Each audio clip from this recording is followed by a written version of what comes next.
আজ বানাবো লাচ্ছা পরোটা। লাচ্ছা পরোটার এই লেয়ারগুলোই কিন্তু মেন। চলো দেখা যাক লাচ্ছা পরোটা আমি কী করে বানিয়েছি।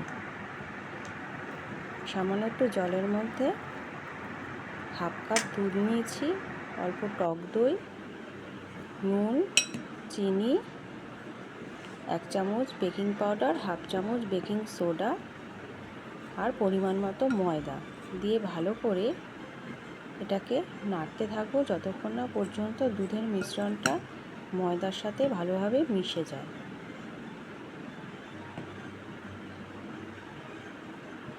দেখুন ময়দাটা কিন্তু এবার আঠা আঠা হয়ে গেছে, মানে মিশ্রণটা ময়দার সাথে ভালোভাবে মিশে গেছে। এরপর আমরা এটাকে হাত দিয়ে ভালোভাবে মেখে নিয়ে একটা ডো বানাবো। সামান্য একটু তেল দিয়ে এটাকে আমরা 2 থেকে 3 ঘন্টা রেস্টে রেখে দেবো। যত বেশি রেস্টে রাখা যাবে তত বেশি পরোটাটা খেতে টেস্টি হবে। আমি 2.5 ঘন্টা মতো রেখেছিলাম। দেখুন এটা কিন্তু সফট হয়ে গেছে।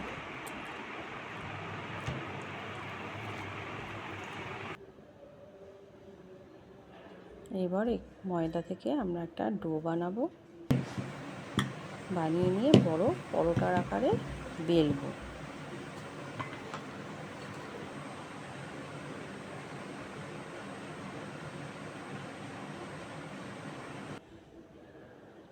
এরপর এর ওপর আমরা একটা ঘিয়ের মিশ্রণ দেব। এই যে এইভাবে ঘি দিয়ে ভালোভাবে মাখিয়ে নিতে হবে। তারপর একটা ছুরি দিয়ে সরু সরু করে কেটে নেব। এর জন্যই কিন্তু লাচ্ছা পরোটার লেয়ারটা পড়ে।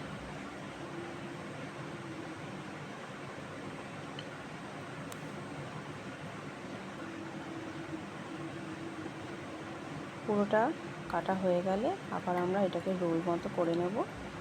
করে নিয়ে আবারও লেচির শেপে এটাকে আমরা বেলবো।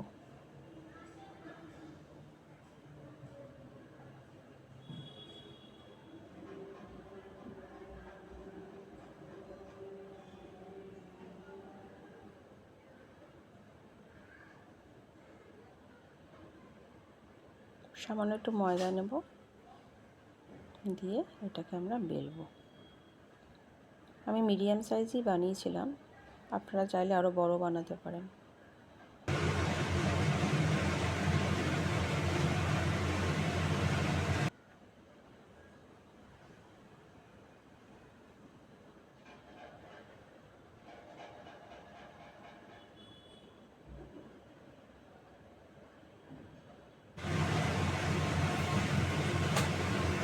এরপর প্যানের মধ্যে ঘি দিয়ে লাচ্ছা পরোটাটা